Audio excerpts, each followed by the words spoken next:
안녕하세요. 오경스님입니다. 오늘은 금강경 제26장 법신 비상분을 하겠습니다. 저번 시간에 조금 했는데 다 마치지 못해서 다시 자세하게 보도록 하겠습니다. 법신 비상이라고 하는 것은 진여 법신은 모습이 없다, 이런 의미입니다. 금강경 본문을 보겠습니다. 수보리 의유나 가히 30 이상 관열애부. 수보리 어떻게 생각하는가? 가히 30 이상으로서 열애를 볼 수 있는가 없는가? 수보리언 하사대 여시 이 30 이상 관열애. 수보리가 대답하기를 그렇고 그렇습니다. 30 이상으로 열애를 볼 수 있습니다. 불온 수보리 야기 30 이상 관열의 전륜성황 즉시열애. 부처님께서 말씀하시기를 수보리야, 만약 30 이상으로서 열애를 볼 수 있다면 전륜성황도 또한 곧 열애일 것이다. 왜냐하면 전륜성황은 힘과 그 덕을 동시에 가진 가장 이상적인 그 통치자를 이루는 겁니다. 그래서 덕을 갖추었기 때문에 전륜성황도 30 이상을 갖추었으니까 30 이상으로 열애를 볼 수 있다면 전륜성황도 열애일 것이다 라고 부처님께서 말씀하십니다. 수보리 백불원 하사대, 수보리가 부처님께 말씀하시기를 세존 여아해 불소설이, 수보리가 부처님께서로 말씀하시기를 세존이시여, 내가 부처님의 설한 뜻을 이해하기로는 불응 이 30 이상 관열애, 응당 30 이상으로서는 열애를 볼 수 없습니다. 아까 30 이상 열애를 볼 수 있다고 했는데 부처님께서 30 이상 열애를 볼 수 있다면 전륜성황도 30 이상을 갖췄으니까 열애가 아니냐, 이렇게 부처님께서 다시 따져 물으니까 바로 수보리가 자기의 견해를 바꾸죠. 30 이상으로서는 열애를 볼 수 없습니다. 이시세언 이설계언, 이때 세존께서 개송을 설에 말씀하시기를 야기색견나 이음성구와 신행사도 불능견열애, 만약 색으로서 나를 보려고 한다든가 음성으로서 나를 구하려고 한다면 이 사람은 사도를 행하는 것이어서 열애를 볼 수 없느니라, 이렇게 말씀하셨습니다.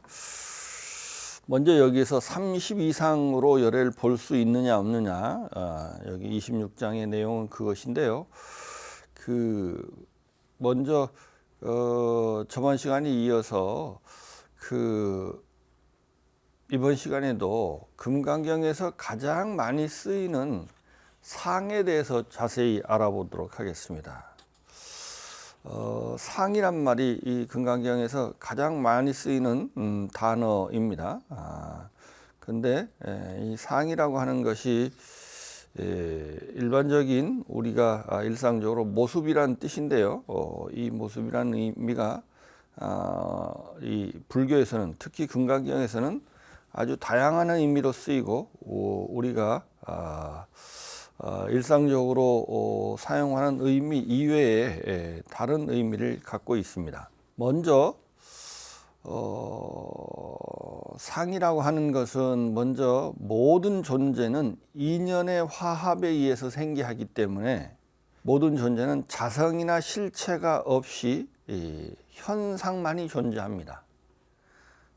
이것이 이제 인연의 화합에서 생기하기 때문에 실체나 자성이 없어요. 그래서 현상만 존재합니다. 그러므로 그 현상은 실체가 없고 상만 있는 것이니까 그 상은 허상입니다. 그래서 원래 상은 무엇이 있고 무엇이 어떤 모습을 띄어야 되는데 그 무엇이 없고 연기하기 때문에 그 무엇 실체가 없이도 현상만 존재합니다. 그렇기 때문에 마치 범소유상 계시 허망하죠. 왜냐하면 허망한 겁니다.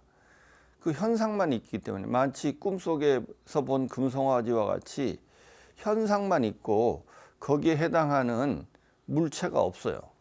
그렇기 때문에 그 현상, 실체가 없는 현상은 허상이며, 그리고 그 상은 사실 없는 거나 마찬가지죠. 그 실체가 없기 때문에, 허상이 있기 때문에 상이 없는 것에 해당합니다. 그래서 무상입니다. 무상. 상이 없는 겁니다. 또한 존재는, 세상의 모든 존재는 그것 자체로 존재하지 못하고 인식 능력을 의지한 대상의 방식으로만 존재한다. 안이비설신의 색성향 미촉법이라는 그 12처라는 그 불교 교리가 있죠. 그게 무슨 말이냐 하면, 우리의 인식 능력은 6가지가 있습니다. 안식, 이식, 비식, 설식, 신식, 의식이라고 하는 6가지 의식 능력을 의지해서, 그것에 의지해서 대상 세계가 색성향 미촉법이란 대상 세계가 존재합니다. 다른 말로 하면 이 대상 세계는 그것 자체로 존재하지 못합니다. 인식 능력을 의지해야만 존재합니다. 그래서 이상의 모든 존재는 인식 능력의 대상의 방식으로만 존재합니다. 이와 같이 불교에서는 연기라고 하는 의미에서와 같이 실체가 없고 현상만 존재하고, 또 우리의 인식 능력과 어떤 대상과의 관계에서도 이 대상은 그것 자체로 존재하지 못하고 인식 능력을 의지해서 존재하기 때문에, 인식 능력을 의지해서 존재하지 않는 대상 세계는 모든 존재는 없습니다. 그렇기 때문에 결론적으로 말하면 모든 존재는 상의 방식으로, 현상이나 대상의 방식으로만 존재합니다. 그래서 불교에서는 존재란 말과 상이란 말을 동일어로 씁니다.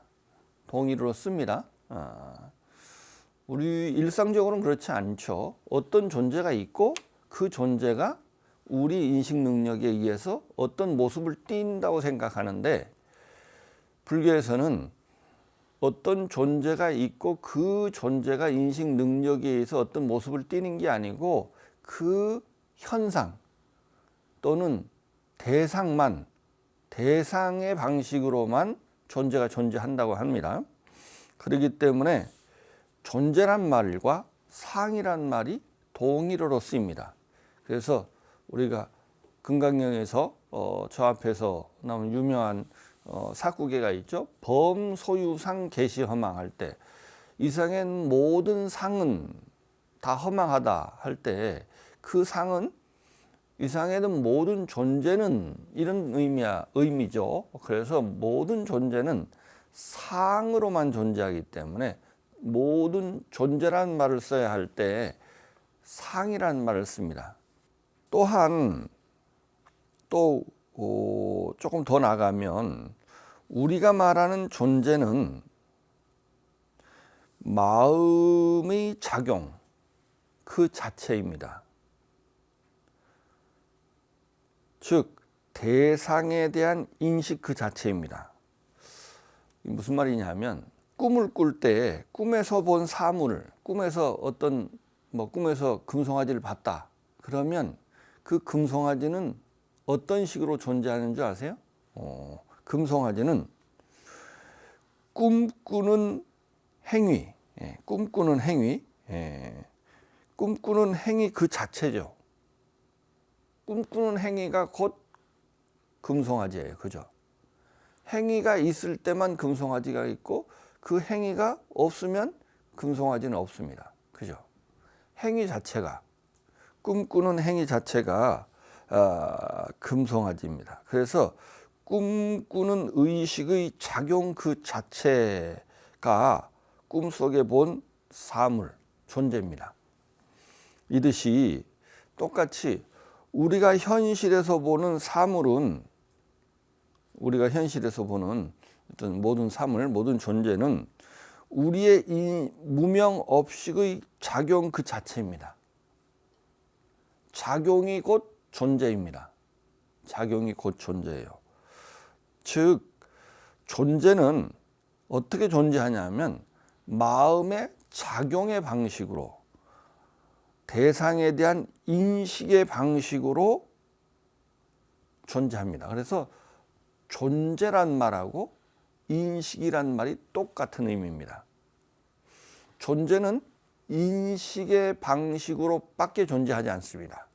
우리가 삼법인 할 때 재행무상 재법무하자, 재행자가, 행자가 끝에 이게 무슨 말이냐면 마음의 작용이란 뜻이죠. 마음의 작용이라는 말하고 재법하고 일체 모든 존재란 말하고 마음의 작용과 존재가 동일어입니다. 동일어입니다. 참 특이한 거죠. 우리가 또 유식에서 유식무경합니다. 유식무경. 오직 마음의, 이때 식은 마음이란 뜻이 아니고 마음의 작용이라는 뜻입니다. 마음의 작용만이 있고 마음의 작용과의 별개의 대상 세계는 존재하지 않는다는 겁니다. 유식무경이. 그러니까 대상 세계는 어떻게 존재하면 마음의 작용의 방식으로만 존재하는 겁니다. 그래서 존재는 현상의 방식으로 존재하고 존재는 마음의 작용의 방식으로만 존재한다. 이것이 불교에서 주장하는 존재가 존재하는 방식입니다. 그러므로 불교에서는 존재란 말하고 인식이란 말하고 존재란 말하고 그다음에 마음의 작용인 인식이란 말하고 행, 그것을 마음의 작용을 행이라고 그러죠. 심행이라고 합니다. 심행이란 말하고 그다음에 이제 인식된 것, 우리한테 어떻게 인식된 것을 모습이라고 하거든요. 이 상이란 말하고 법과 상과 행을 같은 것으로 생각하고 이것을 호환해서 씁니다. 법이란 말을 쓸 때 행이란 말을 쓰고 법이란 말을 쓸 때 식이란 말을 씁니다. 또 상이란 말을 씁니다. 존재는 상의 방식으로, 식의 방식으로, 행의 방식으로 존재한다라고 하는 것이 불교의 근본적인 주장입니다. 그래서 이제 이 금강경에서 보는 이 상은 범소유상 계시험할 때 그 상은 일체 존재라는 의미를 갖고 있죠. 이제 존재, 상은 존재라는 의미로 이 동의로로 쓸 수 있는 겁니다. 그래서 범소유상 할 때 이상의 모든 현상은, 그 말은 이상의 모든 존재는 다 허망하다. 라고 하는 거죠. 왜냐하면 실체가 없기 때문에 허망하다는 거죠. 좀 더 나아가서 상의 종류는 크게 두 가지로 그 밖에 있는 대상 세계란 의미도 상이란 의미로 쓰이고요. 그 다음에 마음 안에 있는 어떤 생각이나 어떤 심상, 이미지 이런 것도 상이라고 그래요. 그래서 마음 밖에 있는 것을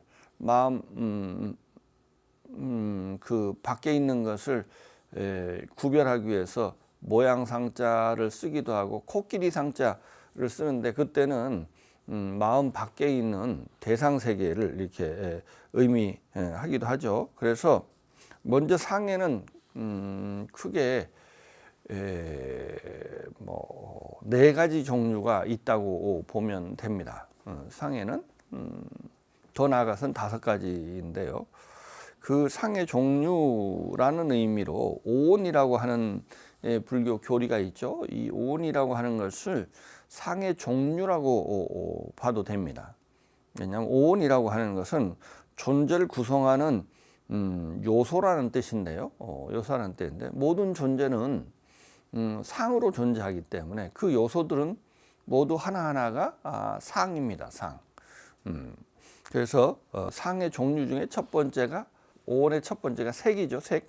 색이라고 하는 것은 뭐 색상, 형상 이런 뜻인데요. 다른 말로 하면 대상 세계를 말하는 건데 대상 세계 아까 색성향 미촉법 이것이 대상 세계인데 그 대상 세계 중에 법은 의식의 대상이기 때문에 이건 마음과 관계된 거기 때문에 빼고 여기서는 마음 밖에 있는 물질적 대상 세계를 말하기 때문에 색성향 미촉까지가 해당됩니다. 이 색이라고 하는 건 색성향 미촉을 다 이르는 말입니다. 마음 밖에 있는 물질적 대상 세계를 말합니다. 그것을 그래서 외상, 밖에 있는 모습이라고 해서 외상, 또 경계상 뭐 이렇게 말하기도 하고요. 또 기신론 같은 데서는 이것을 현식이라고 합니다. 현식. 이 상은 사실은 마음이 만든 거죠. 마음이 만든 겁니다. 이 대상은 아까 이야기했다시피 그것 자체로 존재하지 못하고 마음을 의지해서 있어요. 그렇기 때문에 이것을 귀신론에서는 식이 드러난 식, 식은 마음이죠. 식이 드러난 식을 마음이란 대상 세계라 한다. 이렇게 그래서 현식이라는 이름을 붙입니다. 그 다음에 이제 이 대상 세계가 있으면 그게 이제 마음 안으로 들어오면 우리가 인식을 하면 처음 대상을 인식하면 그 마음 밖에 있는 대상 세계를 인식할 때 첫 번째 인식을 우리가 그 수라고 하는데요. 이것을 베다나라고 해서 그 대상 세계를 마음 안으로 처음 가져와서 그 대상 세계를 그냥 사진 찍듯이 이렇게 인식하는 겁니다. 그래서 이것은 감수작용, 뭐 인상작용, 인자는 도장을 찍듯이 이렇게 마음 안에 대상 세계를 가져오는 것을 말합니다. 영어로는 이미지, 느낌, 뭐 이렇게 말할 수 있고요. 그래서 이제 이것이 처음 대상 세계를 처음 마음 안으로 들여온 이건 그래서 마음 안에 있는 상이죠. 그래서 이게 색이 외상이라면 수는 내상입니다. 안에 있는 마음 안에 있는 상입니다. 그 다음에 이제 그 오원에서 세 번째 상이 색수상 이게 상이라고 하는데 모양 상자 밑에다가 마음 심자를 붙여갖고 이건 우리가 이 모양 상자 밑에 마음 심자를 붙으면 이게 상상하다 이런 의미인데요. 여기서는 그런 의미가 아니고 마음의 대상이다 이런 뜻이에요. 이 무슨 말이냐면 이걸 쌈지냐라고 그래갖고 아까 위에서 수에서 밖에 있는 대상 세계를 그 사진 찍듯이 찍어서 어떤 심상 이미지를 갖게 되면 그 이미지는 순간순간마다 이미지가 달라질 거 아니에요. 끊임없는 많은 이미지가 있습니다. 그 많은 이미지를 재료로 해서 그 수를 재료로 해서 수에서 만들어진 그 이미지를 그 심상을 재료로 해서 그 많은 이미지를 각각 다르게 인식하는 게 아니고 그것의 공통 분모를 모아서 그것을 모아서 알다, 지냐 이런 뜻, 모아서 알다 이런 뜻입니다. 그러니까 그 많은 이미지를 모아서 하나로 인식하는 이것은 영어로 컨셉션 이렇게 내. 컨은 함께 잡다 이런 뜻이거든요. 모아서 잡다 이런 뜻이에요. 그러니까 그 전통적으로는 이걸 시설명언 이렇게 말하는데요. 그 우리가 본격적으로 마음이 어떤 인식을 하거나 판단을 하거나 본격적인 마음이 작용을 하려면 이렇게 너무 많은 이미지가 있으면 이것을 우리가 어떤 마음의 작용을 일으킬 수가 없습니다. 그 작용을 일으켜도 굉장히 체계적이고 통일감 있게 인식하지 어떤 마음의 작용이 일어나지 못하기 때문에 이것을 모아서 하나로 개념을 만들고 이름을 만들고 개념을 만들고 이름을 만드는 말하자면 개념화 작용, 영어로 하면 컨셉션 또는 네이밍, 이름을 짓다 이런 뜻이죠. 그래서 시설명언, 시설이란 말은 건물을 질 때 밖에다 이렇게 비계 같은 걸 세우죠. 이렇게 건물이 올라가려면 비계 같은 걸 시설은 이렇게 설자가 설치한다는 뜻이거든요. 그러니까 명언을 설치해야 우리의 인식이나 마음의 작용이 체계적이고 조직적으로 될 수 있다고 합니다. 그래서 이제 이 개념과 언어를 만드는 것, 이게 굉장히 인간한테는 중요합니다. 그래서 우리는 일반적으로 어떻게 생각하느냐 하면요, 개념이라고 하는 것은 우리 인간이 만든 것이 아니고 본래 있는 거라고 생각합니다. 본래 있는 것. 말하자면 시간 개념, 공간 개념, 존재 개념, 이런 아주 그러니까 우리의 어떤 인식이나 판단을 하거나 마음이 작용을 일어날 때 그 큰 틀이 있거든요. 그걸 뭐 칸트 같은 사람은 그 선험적 이런 말을 썼는데, 경험 이전에 본래부터 있는 이런 말을 썼는데, 불교에서는 절대 그렇지 않답니다. 시간이나 공간 개념도 인간에 의해서 만들어진 개념이랍니다. 이게 굉장히 중요합니다. 왜냐하면 우리는 만들어졌다고 생각하지 않습니다. 누구도. 근데 이게 인간에 의해서 만들어진 개념이라는 겁니다. 선험적, 경험 이전에, 만들기 이전에 본래부터 있는 개념은 없답니다. 그러니까 이것은 인간한테만 통용되는, 다른 말로 하면 사실을 만들어진 거니까 사실을, 진리를 담아낼 수 없다는 것, 의미가 있습니다. 이 개념은. 그리고 이것은 인간한테만 통용되는 그냥 약속 같은 거라는 거예요. 이거는 유의법이라는 거예요. 유의법. 만들어진 거라는 거예요.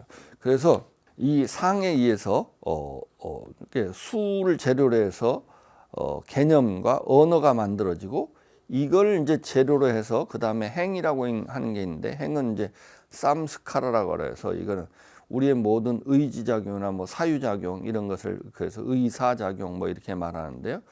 그건 본격적인, 그러니까 상에 의해서 만들어진 개념으로 행해지는 본격적인 모든 마음의 작용. 그래서 유식에서는 이것을 심행 또는 심소라고 하는데요. 그것을 51가지, 그러니까 마음의 작용을 이렇게 분류를 해서 51가지로 이렇게 나누기도 하고, 뭐 부파불교에서는 뭐 다른 식으로 나누기도 하는데요. 그래서 이 우리의 마음의 본격적인 작용은 하여튼 그 개념이 만들어지고, 맨 처음에 수에서 어떤 이미지가 만들어지고, 공통적인 이미지를 모아서 개념을 만들고, 그 개념을 가지고 본격적인 마음의 작용이 행위라고 하는 것이 일어난다고 하는 겁니다. 그래서 이 행위는 우리의 모든 사유와 인식과 판단과 기억과 뭐 의지와 견해와 사상과 이론과 모든 이런 게 인간이 하는 모든 마음의 작용이 여기에 포함되는 겁니다. 그래서 여기에서 이제 색도 상이죠. 마음에 의해서 만들어진 것이고, 느낌이라고 하는 것도, 이미지라고 하는 것도 마음이 만든 거죠. 또 상도, 개념도 마음에 의해서 만들어진 겁니다. 그 다음에 이제 그 개념을 모아서 어떤 판단을 하고 인식을 하고, 또는 어떤 견해가 있고 사상이 있고 이론도 있고, 그러니까 이거는 개념이 모여서 이제 만든 거죠. 이것도 마음 안에 있는 모습입니다. 그래서 그 우리가 금강경에서 여기서 지금 26장에서 30 이상으로 열애를 볼 수 있느냐 할 때 이 30 이상은 이 네 가지 중에 어디에 해당될까요? 첫 번째 해당됩니다. 이게 원래 30 이상 상할 때는 락사나라고 하는데 이것은 첫 번째 색에 해당되는 거예요. 색상이죠, 색상. 형상이죠, 말하는 형상. 그래서 이거는 루파라고 하는 첫 번째 해당되고요. 그 다음에 이제 우리가 상자가 또 쓰일 때가 범소유상 할 때 상은 이 모든 걸 다 말하기도 하고 원래는 이제 그 색을 이는 말임과 동시에 이 네 가지 전부를 말하기도 하는 겁니다. 그 다음에 이제 금강경에서 아상, 인상, 중생상, 수자상 할 때 그때 상은 어떤 의미일까요? 쌈주냐 상에 해당된다고 할 수 있습니다.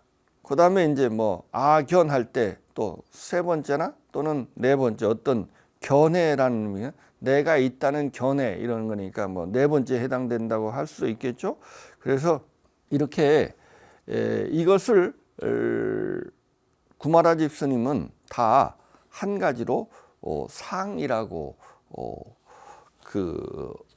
번역을 했습니다. 이게 다 이제 원래는 그 색이라고 하는 상은 루파라고 하고요, 수라고 하는 상은 베다나라고 하고, 상이라고 하는 개념이라는 의미일 때는 쌈즈냐라고 하고, 어떤 마음의 작용, 본격적인 마음의 작용이라는 할 때는 쌈스카라고 하는 각각 원어가 다르기 때문에 사실은 이걸 각각 다른 번역어를 써야 되는데 구마라집 스님은 이것을 하나로 번역을 했습니다.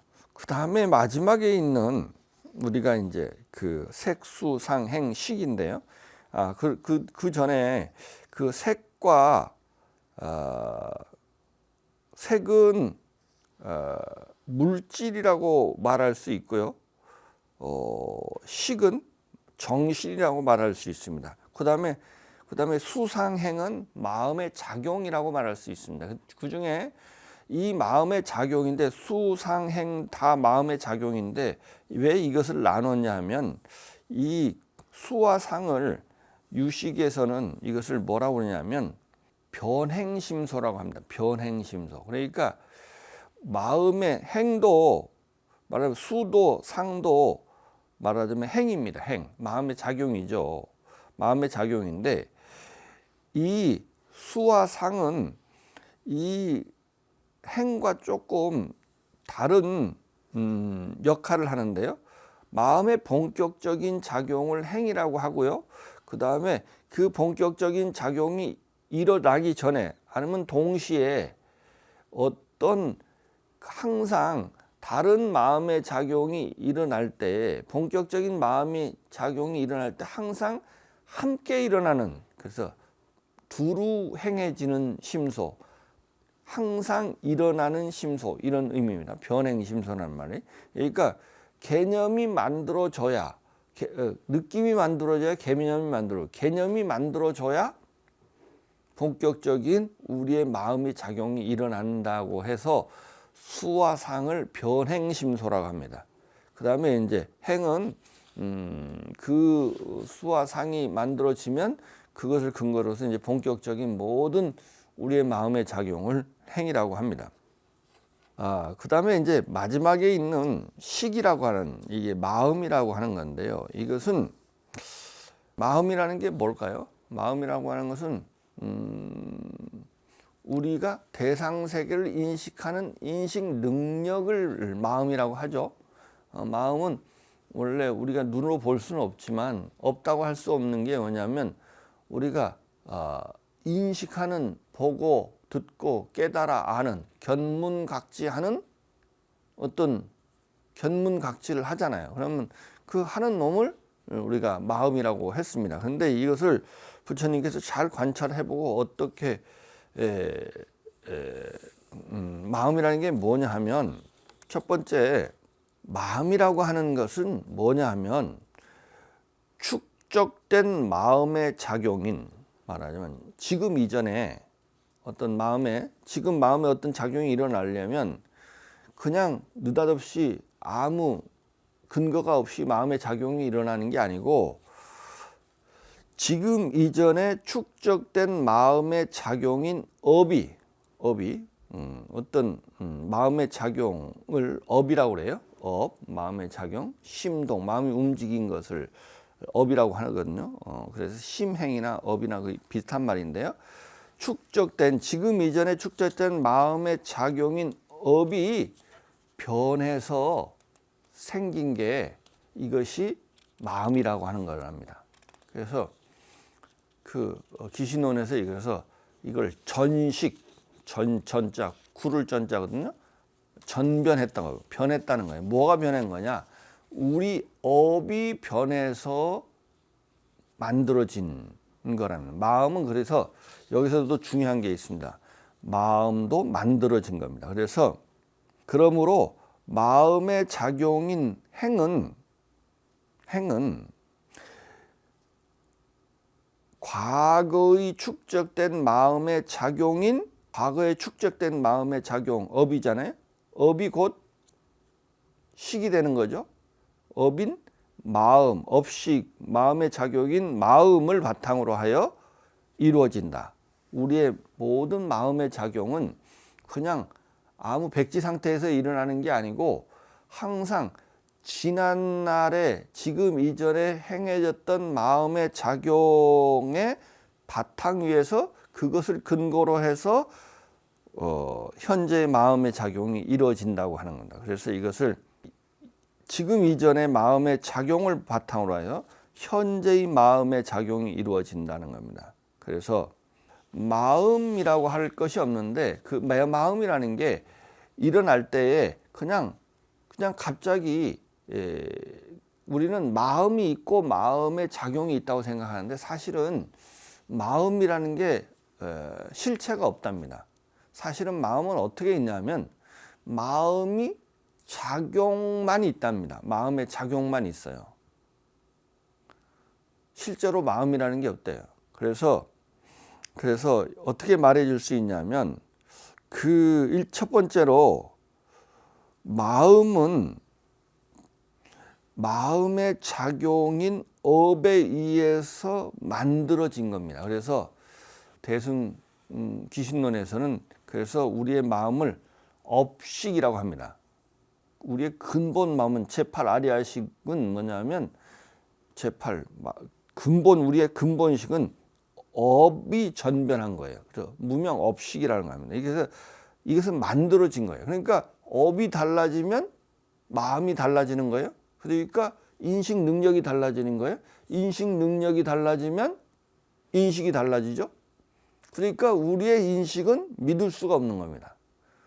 믿을 수가 없는. 우리는 보면 실제로 그렇게 존재한다고 생각하는데 이 인식 능력인 마음이 만들어지기 때문에 이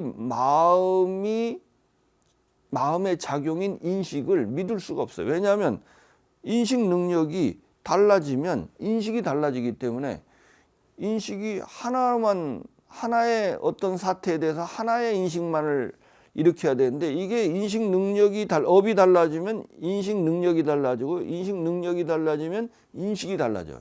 그러니까 그 인식은 믿을 수가 없는 거예요, 사실은. 그래서 우리의 마음도 이렇게 만들어진 것이다. 유의법이다. 이게 이제 가장 중요한 불교의 부처님 깨달으신 거예요. 그러니까 그 인식을 믿을 수가 없는 겁니다. 믿을 수가 없는 거예요. 그래서 우리의 인식은 유작사유고 그 다음에 우리의 마음은 허망부심이다. 다른 말은 유의법이다. 그래서 무명업식이다. 이렇게 말하는 겁니다. 이거 굉장히 중요한 겁니다. 그래서 그렇기 때문에 우리가 말하는 그 인식이 곧 존재잖아요. 존재가 허망한 겁니다. 왜냐하면 인식이 곧 존재니까. 인식이 너무 허망한 거예요. 그러니까 우리는 그걸 존재라고 하는데 우리가 말하는 그 존재는 사실은 존재가 아니죠. 유의법이에요. 조작된 거예요. 그래서 마음이라고 하는 것도 우리가 자꾸 마음이라는 게 뭐가 있다고 생각하는데 마음이라고 하는 것은 실체가 없이 현상이나 작용만 있습니다. 말하자면 마음은 심리 현상이나 심리 작용만 있을 뿐이지 마음이라는 실체가 없다고 합니다. 그래서 뭐 선사들이 마음을 공적 영지, 공적은 실체가 없다는 겁니다. 영지. 근데 실체가 마음이라는 놈이 없는데 작용만 있어. 그러니까 굉장히 신령스럽죠. 신령스러운 지자는 이게 마음의 작용이라는 뜻이거든요. 근데 사실 신령스럽지도 않습니다. 이것은 조작된 거니까 그리고 뭐 그렇게 그 뭐 신령스러울 그렇게 조금 신기하긴 한데 사실은 그게 환이에요. 조작이기 때문에 별 의미가 있는 게 아닙니다. 그래서 또 초기경전에 보면 마음은 어떻게 존재하느냐 하면 마음은 작용할 때만 존재하고 작용하지 않으면 존재하지 않는답니다. 그래서 뭐 유식 같은 데서 그 마음은 찰나생멸한데 작용할 때는 있고 작용하지 않으면 그 어디에도 마음은 존재하지 않는답니다. 그래서 마음도 작용이나 현상의 방식으로만 존재합니다. 뭐 모든 대상 세계도 모든 우리가 밖에 있는 대상 세계도 현상이나 작용의 방식으로 존재하듯이 마음도 똑같습니다. 그래서 금강경 저 18장에 보면 18장에서 설하는 것과 같이 마음도 유의법이기 때문에 공한 것이고 공하다고 하는 것을 18장에서 이야기하죠. 뭐 과거심 불가득, 현재심 불가득, 미래심 불가득 이런 말합니다. 이게 마음이 철저하게 마음이랄 게 없다는 겁니다. 말하면 철저하게 공하다는 얘기를 하는 겁니다. 그 다음에 이제 그 여기에서 26장에서 보면 마지막에 야기색견나 이음성구와 시행사도 불능견열에 이렇게 말하는데요. 그러면은 여기에서 말하는 이 열애라고 하는 것은 색성향 미촉법이라고 하는 것으로는 볼 수 없다. 말하면 색성향 미촉법은 모든 존재죠.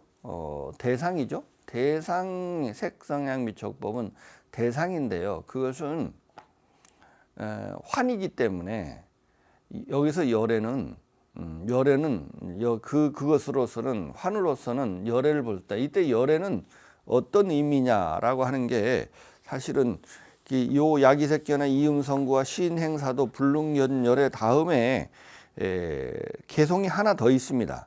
하나 더 있는데 산스크리트에도 있고요. 또 현장 스님이 그 번역한 현장 스님은 산스크리트를 아주 충실하게 따르면서 번역을 했기 때문에 현장 스님 번역본에도 하나 더 있습니다. 개송이 하나 더 있는데 구마라집 스님이 이 마지막 개송을 빼고 생략시켜 버렸습니다. 왜 그랬는지는 모르는데 굉장히 중요한 개송인데요. 그러면 열애는 색성향 미촉보로 볼 수 없다. 색성을 보려고 하면 그것은 사도를 행하는 것이서 열을 볼 수 없다. 그러면 여기서 열애라는 게 어떤 의미냐라고 하는 겁니다. 열애라고 하는 게 뭐냐라고 하는 건데 그것이 뭐냐라고 하는 개송이 그 다음 구절에 있습니다. 그 다음 개송은 뭐냐면 응관 불법서입니다. 응당 관해야 된다. 봐야 된다. 뭐라고 봐야 되냐면 부처님 열애라고 하는 것을 법성이라고 봐야 된다. 그 다음에는 즉 도사법시입니다. 그러니까 도사라고 하는 것은 도사는 이제 삼계도사죠. 부처님을 말하면 그래서 열애라고 하는 것은 법의 몸이기 때문이다. 법의 몸, 법성, 법신 이런 말을 썼고요. 법성 비소식 알매 대상이 아니다. 알매 대상입니다. 고피 불능요. 그러므로 저것은 이 법성이라고 하는 것은 알 수 있는 게 아니다. 뭐 이런 식의 개성이 있는데 이 개성을 조금 더 풀어서 이야기하면 이렇습니다.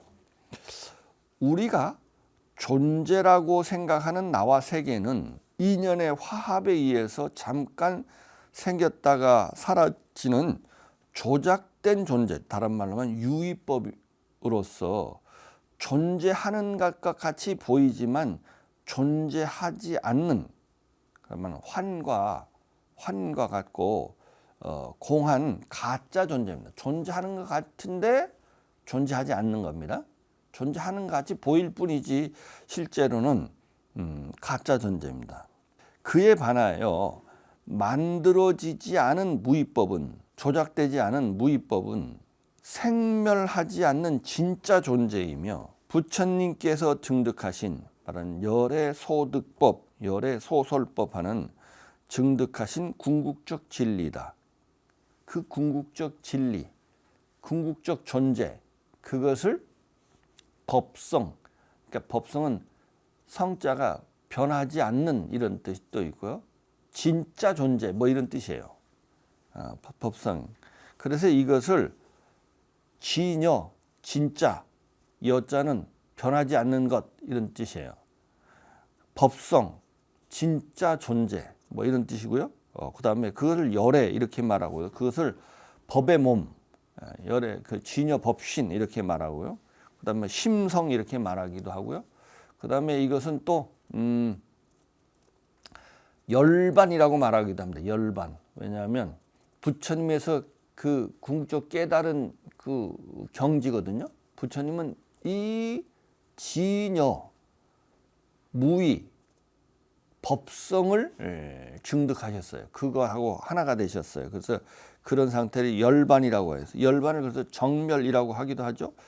그리고 그것을 이제 진짜 존재니까 그러니까 진짜 존재가 되고 그걸 그 실제, 본제, 진제 또 뭐 선불교에서는 그것을 본래 면목 원래 이제 그것만 존재하잖아요. 그게 그래서 우리의 본래 면목, 뭐 본래 고향 이렇게 말하기도 합니다.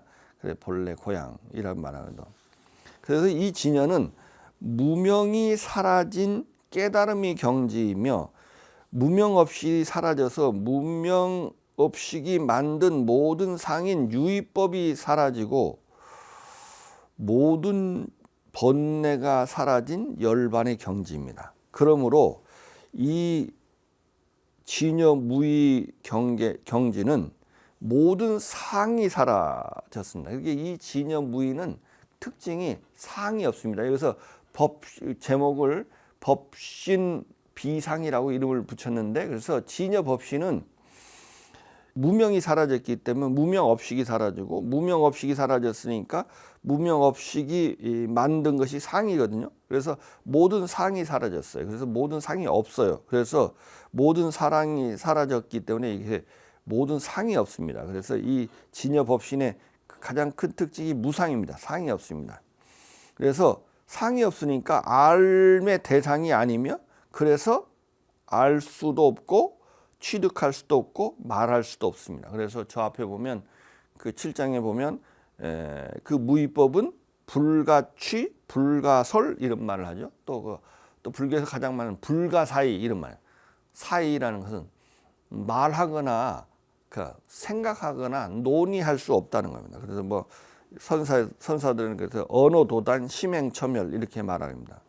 그래서 초기 불교에서는 초기 경전에서는 부처님의 이 깨달음의 경지인 열반, 진여 무의의 경지에 대해서 제자들이 질문을 하면 대부분 침묵으로, 침묵, 묵이라고 하는 겁니다. 침묵, 말하지 않음. 침묵으로 응대합니다. 왜냐하면 말할 수가 없는 거예요. 어떤 말을 해도 틀린 겁니다. 왜냐하면 상의 모습이 없으니까 어떻게 말할 수 없다는 것을 그래서 침묵으로 응대를 하셨습니다. 오늘은 여기까지 하고요. 다음 시간에 조금 이